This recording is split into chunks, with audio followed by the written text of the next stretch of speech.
We're built to walk uphill. When you reach the pinnacle of the hill, you want to stop and appreciate the vision, but the next thing you want is a higher hill in the distance, because it's from the uphill climb that we derive our value. And I mean this technically. So almost all the positive emotion we feel experienced in relationship to a goal. And so in some sense, and this is part of the religious enterprise, you want a goal that you can never attain. So you can always move closer to the goal that recedes as you move towards it. You think, well, that's frustrating. It's like Sisyphus pushing the rock uphill. It's not, because as you pursue that goal, you put yourself together and your life does get better and richer and more abundant. And that's why the highest levels of virtue and goal are in some sense transcendent. You want them to be above everything you're doing so you can continually move towards something that's more sublime and better.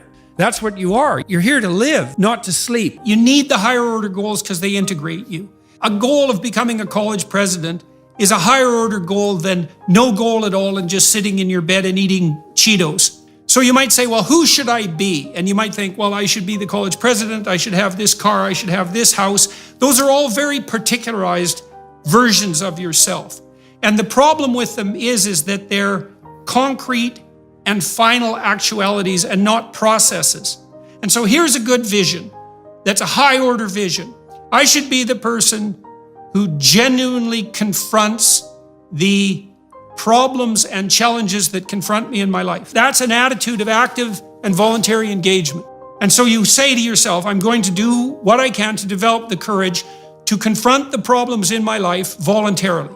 That's who I want to be. And then another element of that is, well, I can't do that without telling the truth. I have to be willing to see what's in front of me, and I have to be willing to admit to myself what I think and feel, and I have to be willing to communicate that. And so you could say, well, that makes your goal something like, to think about it archetypally, you talked about Jungian approaches earlier, is that makes you into a truth-telling hero. And then maybe underneath that, it's like, well, could I become college president? Could I be successful in my business? Could I be successful in my marriage? It's like, that's all well and good, and those are more concretized goals. But the highest order goal has to be something like an approach rather than a final state. And that's also really useful because you don't hit the target and then find yourself left with nothing. You want to discipline yourself so you can get yourself organized so that you can go in a particular direction, so that when you find the right direction, you can really go in that direction.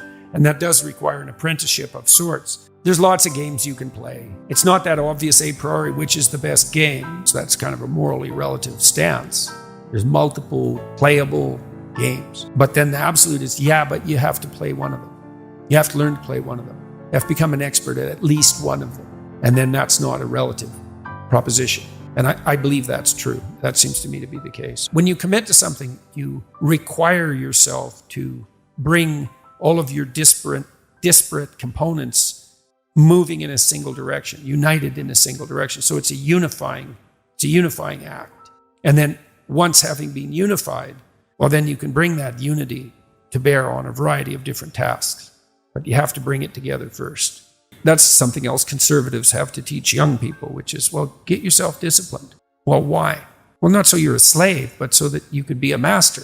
To begin with, you have to accept an external master, because you just don't have the wisdom to do that for yourself, or the ability or the opportunity often. We know that we need to go through a disciplinary process, and we need to subjugate ourselves to a disciplinary process. Well, that's just oppression and slavery. It's like, no, it's not. No more than a game is.